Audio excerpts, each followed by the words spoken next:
Pemerintah resmi mengumumkan pembatalan penyelenggaraan ibadah haji tahun 2020. Belum dibukanya akses bagi seluruh calon jemaah haji dari seluruh dunia oleh pemerintah Arab Saudi menjadi salah satu alasan pembatalan.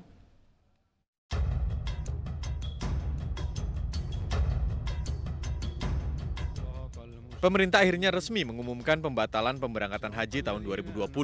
Pembatalan didasari atas tidak dibukanya akses jemaah haji dari negara manapun karena adanya COVID-19. Pihak Arab Saudi tak kunjung membuka akses bagi jemaah haji dari negara manapun. Akibatnya, pemerintah tidak mungkin lagi memiliki cukup waktu untuk melakukan persiapan utamanya dalam pelayanan dan perlindungan jemaah. Berdasarkan kenyataan tersebut, pemerintah memutuskan untuk tidak memberangkatkan jemaah haji pada tahun 2020 atau tahun 1441 Hijriah ini. Menteri Agama menambahkan bahwa pemerintah Indonesia juga tidak memiliki cukup waktu untuk mempersiapkan penyelenggaraan haji. Mengenai setoran calon jemaah haji, Kementerian Agama memastikan dana yang telah disetor akan disimpan dan dikelola oleh Badan Pengelola Keuangan Haji. Nilai manfaat haji akan diberikan kepada jemaah paling lambat 30 hari sebelum keberangkatan kloter pertama haji tahun 2021 mendatang. Kemenak juga memastikan biaya perjalanan ibadah haji akan dikembalikan jika diminta oleh jemaah. Calon jemaah haji yang batal berangkat tahun ini akan diprioritaskan berangkat di musim haji 2021 mendatang. Sejak virus corona melanda dunia, Arab Saudi menutup Masjidil Haram di Mekah dan Masjid Nabawi di Madinah.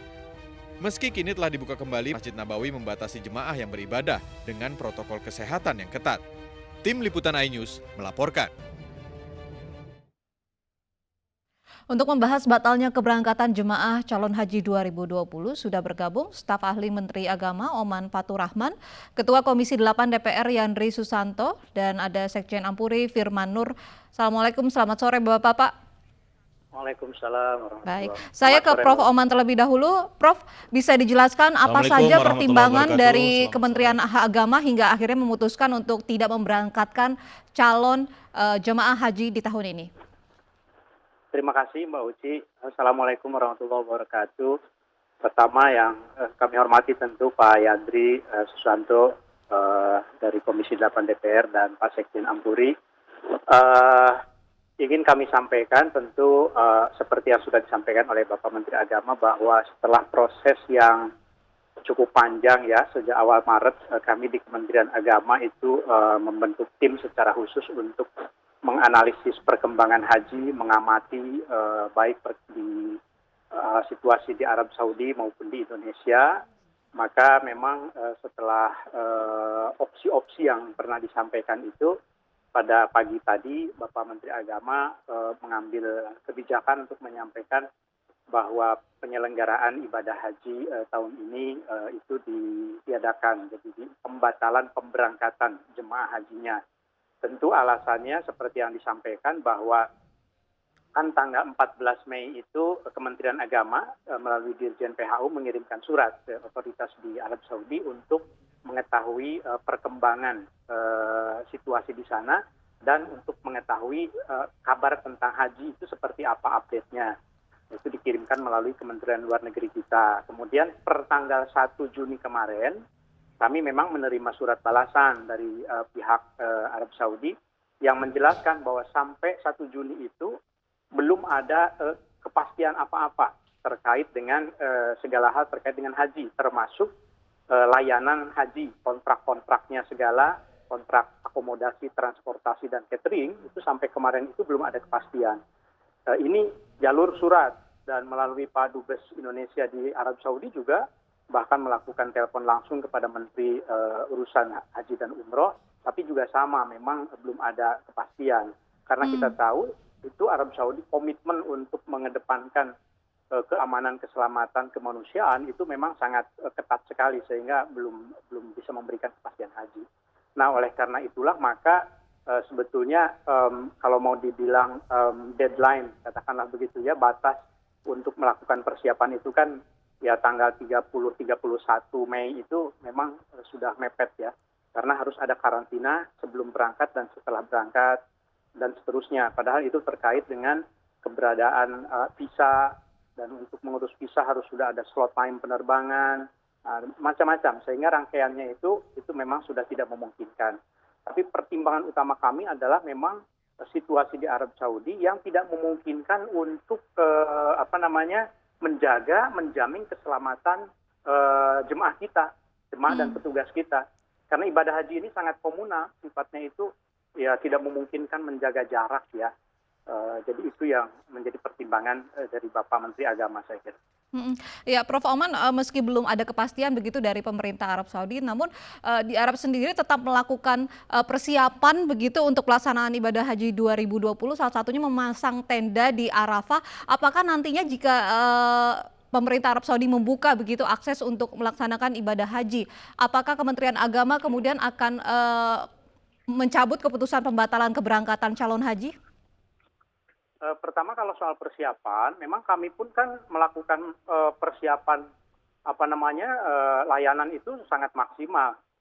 Hanya ketika mau melakukan pembayaran DP, nah itu kan jangan dulu meminta untuk at-taroyus ya, ditunda dulu untuk bayar DP-nya.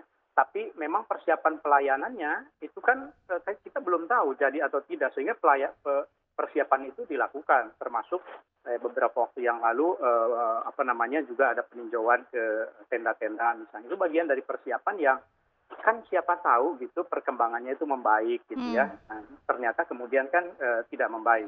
Nah, lalu bagaimana kalau seandainya membuka? Nah, ini yang kedua, hal yang kedua itu adalah bahwa tanggal 26 Juni itu adalah jadwal rencana pemberangkatan jemaah kloter pertama. Jadi 25 itu sudah masuk asrama, harusnya ya. Nah, asumsinya tanggal 27 Juni itu berarti kan hari pertama ritual ibadah, yaitu Arba'in di Madinah. Kalau 27 Juni itu ritual pertama ibadah, dengan situasi sekarang berarti harus ada spare waktu 14 hari sebelum 27 Juni, jemaah harus sudah nyampe di Arab Saudi, sekitar tanggal 13. Artinya apa? Tanggal 12 harus sudah berangkat dari Indonesia, maju kan? Kalau tanggal 12 harus berangkat, artinya kan 14 hari sebelumnya harus sudah karantina. Itu artinya tanggal 30-31 itu Mei. Nah, padahal untuk masuk karantina untuk masuk ke asrama haji, itu kalau belum ada visa, belum ada slot time, itu tidak bisa diproses. Jadi rangkaiannya itu sangat panjang, sehingga jangankan besok atau lusa, per tanggal 30-31 Mei saja, seandainya dibuka, itu sebetulnya sudah sangat sulit sekali untuk Indonesia ya, yang jemaahnya itu memang sangat banyak. Baik. Tahan dulu Prof, saya ingin ke Pak Yandri. Benarkah Pak Yandri, Komisi 8 ini melayangkan protes karena keputusan untuk tidak memberangkatkan calon haji tahun ini itu tidak melalui persetujuan dari Komisi 8 DPR?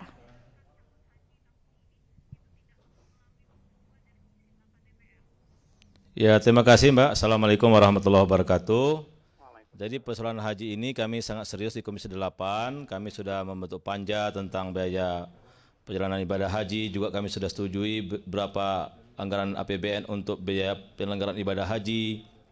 Intinya kami bersama Kementerian Agama selama ini sangat intens. Dan terakhir kami rapat itu tanggal 11 Mei 2020. Poin pertama kesimpulannya, ini saya bawa nih. Kesimpulannya, nggak tahu nih Pak Menteri baca atau enggak nih, atau Pak Oman nih ya. Setahu saya bacakan secara tegas dan Pak Menteri setuju bahwa Komisi 8 DPR RI akan melakukan rapat kerja secara khusus dengan Menteri Agama Republik Indonesia untuk membahas kebijakan diselenggarakan atau tidaknya penyelenggaraan ibadah haji. Jadi batal tidaknya itu harus melalui rapat kerja di DPR, dan regulasi masalah haji di Undang-Undang Nomor 8 tahun 2019 sudah sangat jelas bagaimana keputusan-keputusan penting tentang haji dan umroh itu diputuskan bersama-sama antara pemerintah dan DPR. Nah, kami tahu Jumat malam, ini nggak tahu cara kerja Menteri Agama juga saya nggak tahu sama jajarannya. Jumat malam itu baru kirim surat ke DPR, minta rapat kerja. Ya Jumat malam itu kan berarti kan Sabtu libur, Minggu libur. Marah Pak Menteri mintanya rakernya hari Minggu, ini lebih lucu lagi nih. Nah kemudian Senin libur. Nah saya sudah jadwalkan rapat kerjanya itu hari Senin, hari Selasa hari ini jam 10. Tapi karena sekarang DPR sedang reses, Saya biasa dulu di Komisi 2 periode lalu, kalau dalam waktu reses harus ada rapat kerja, maka perlu ada izin khusus dari pimpinan DPR. Nah, Bu Puan Maharani tadi sudah memberikan izin atas komunikasi kami dan juga termasuk surat resmi dari Komisi 8, memberikan izin rapat kerja itu hari Kamis lusa, dan cuma selisih 1 hari. Dan mengumumkan tadi, Pak Menteri Agama tadi mengumumkan itu seolah-olah berjalan sendiri. Nge-WA enggak, nelpon enggak, memberitahukan enggak gitu loh. Kita taunya dari media tadi, dari televisi dan media online. Sementara akibat atau konsekuensi dari pembatalan ibadah haji ini bukan masalah batalnya saja, tapi ikutannya sangat banyak. Bagaimana dana dari APBN itu yang sebesar 351 miliar itu mau dikemanakan? Ya nggak bisa pemerintah semaunya aja menggunakan dana itu tanpa persetujuan DPR. Terus bagaimana setoran haji, calon jamaah haji? Terus bagaimana pertanggungjawaban yang lain? Nah, oleh karena itu ada sesuatu yang tidak lazim. Bayangkan kita mengumumkan biaya perjalanan ibadah haji aja, ongkos haji yang harus di-store oleh calon jamaah itu bersama-sama melalui panja serius. Bagaimana evaluasi? Nah, apalagi ini batal.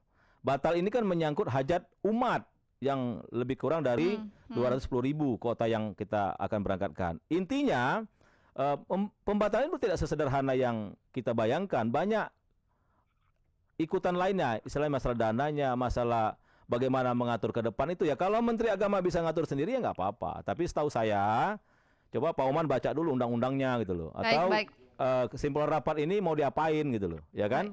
Baik, sebelum Ya saya kan?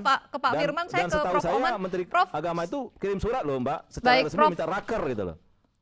Prof. Oman silakan menjawab protes dari Komisi 8 ini. Tentu saya tidak dalam kapasitas untuk menjawab kebijakan itu. Terima kasih banyak yang terhormat Pak Ketua Komisi 8.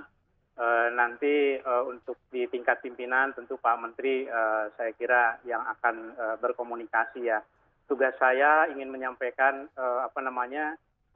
menindaklanjuti kebijakan ini, mensosialisasikan ke masyarakat dan seterusnya. Dan saya kira saya yakin nanti Pak Menteri Agama itu akan berkomunikasi dengan memang mitra utama kita ya di Kementerian Agama. Jadi mohon maaf, saya tidak dalam kapasitas untuk menjelaskan itu barangkali ya. Jadi tidak bisa menjawab dananya mau dikemanakan, pertanggungjawabannya seperti apa, karena ini menyangkut banyak umat, begitu Pak Prof. Oman? Mbak, iya, makanya saya jelaskan dulu Mbak. Halo Mbak. Ya, Saya silakan jelaskan dulu. Pak Jadi yang Yandri. disampaikan Pak Oman tadi itu udah jadi bahasan di DPR. Bagaimana opsi-opsi misalkan kalau kuota normal 210.000 berangkat udah kita bahas. Bagaimana kalau 50% yang berangkat sudah kita bahas. Bagaimana kalau kita batal bahas, tapi keputusan akhirnya itu tetap melalui raker gitu loh. Jadi kita juga nggak keberatan kalau misalkan pertimbangan-pertimbangan itu udah kita bahas. Bagaimana COVID-19 ini belum bagus, apalagi kan pemerintah sekarang seadanya aja menangani COVID-19 di Indonesia kan. Jadi kita paham itu, tapi ini kan tata cara bernegara kira-kira gitu loh. Nah intinya kalau misalkan Kementerian Agama mau jalan sendiri ya silakan. Tadi Pak Menteri Agama minta raker hari Kamis. Ya saya bilang nggak usah lah Pak Menteri, kan bisa Pak Menteri sendiri itu ngatur negara ini kan. Ya udah nggak apa-apa, tadi saya sudah batalkan. Dan ini semua anggota Komisi 8 menyayangkan. Jadi niat baik, kalau caranya tidak baik saya kira ya inilah timbul pro kontra. Tapi bagi kami Mbak, kalaupun dibatalkan sekali lagi memang belum ada keputusan dari Saudi Arabia. Bahkan dulu sebelum sidang isbat, waktu sidang isbat pun saya minta, atau sebelum sidang isbat tanggal 20 Mei saya sudah WA ke Pak Sekjen, Pak Nizar, bagaimana nih Pak keputusannya? Belum. Nah saya sebenarnya update terus, tapi ternyata pas diumumkan tadi pagi itu nggak ada komunikasi apapun dengan Komisi 8 gitu loh. Jadi ini yang kami koreksi dengan Kementerian Agama. Artinya negara ini diatur dengan undang-undang, ada kesimpulan rapat kerja, sifatnya dalam undang-undang tata tertib DPR diatur bagaimana tata cara rapat atau termasuk kesimpulan rapat kerja itu sifatnya mengikat. Nah saya nggak tahu apakah sekali lagi Pak Menteri Agama beserta jajarannya tahu nggak ini aturan main seperti ini. Tapi kalau nggak tahu ya coba baca lagi. Intinya Mbak, kami dengan keputusan ini kalau masalah batal atau tidak batalnya itu ya kita paham situasinya, kita paham. Kemudian pertanyaan berikut tadi sebelum seperti Mbak sampaikan tadi waktu prolog tadi, bagaimana kalau misalkan minggu depan itu ternyata Saudi Arabia membolehkan. Kita memang sudah tahu jadwal bahwa tanggal 26 itu kloter pertama, 26 Juni. Tapi kan harus diantisipasi. Dan masyarakat bisa menyalahkan pemerintah loh. Berarti kan pemerintah memang nggak siap. Kalau misalkan tiba-tiba mungkin 1-2 hari ini atau minggu depan, kata Saudi, kami siap membuka layanan jamaah haji. Ternyata kita sudah stop total begini. Artinya memang ya pemerintah cuma klaim-klaim aja berarti dengan kesiapan tadi gitu. Nah, oleh karena itu kalau bisa dibicarakan dalam rapat kerja, ya tentu kami ikut bertanggung jawab untuk terhadap segala konsekuensi. Pak Yandri, kita tahan ini, dulu Tapi sebelum begini Prof. Ya, Oman menjawab banyak sekali pertanyaan Anda tadi. Saya harus menyapa Sekjen Ampuri, Pak Firman terlebih dahulu. Pak Firman. Ya. Pak, silakan Pak, apa tanggapan dari Ampuri terkait dengan keputusan Kementerian Agama yang membatalkan begitu keberangkatan calon haji 2020 ini? Ya, kami dari Ampuri, Asosiasi Penyelenggara Haji dan Umroh Republik Indonesia, yang membawahi 455 anggota penyelenggara, diantaranya PAK, dalam kondisi tidak ada pilihan, Pak, harus menerima bahwa ini adalah keputusan dari pemerintah bahwa haji tahun ini dibatalkan. Jadi pada dasarnya Ampuri menerima dengan keputusan tersebut begitu? Tidak, karena tidak ada pilihan. Sebetulnya kami telah melakukan persiapan-persiapan dan bahkan punya harapan yang besar haji tetap bisa diselenggarakan karena perkembangan di Saudi tentu ada perkembangan baik dalam beberapa hari belakangan ini, khususnya setelah Idul Fitri ini. Apalagi setelah dibukanya Masjid Nabawi untuk beribadah, dan sudah ada juga planning untuk dibukanya Masjidil Haram pada akhir bulan Syawal ini. Kita akan berpikir akan tetap haji bisa dilaksanakan.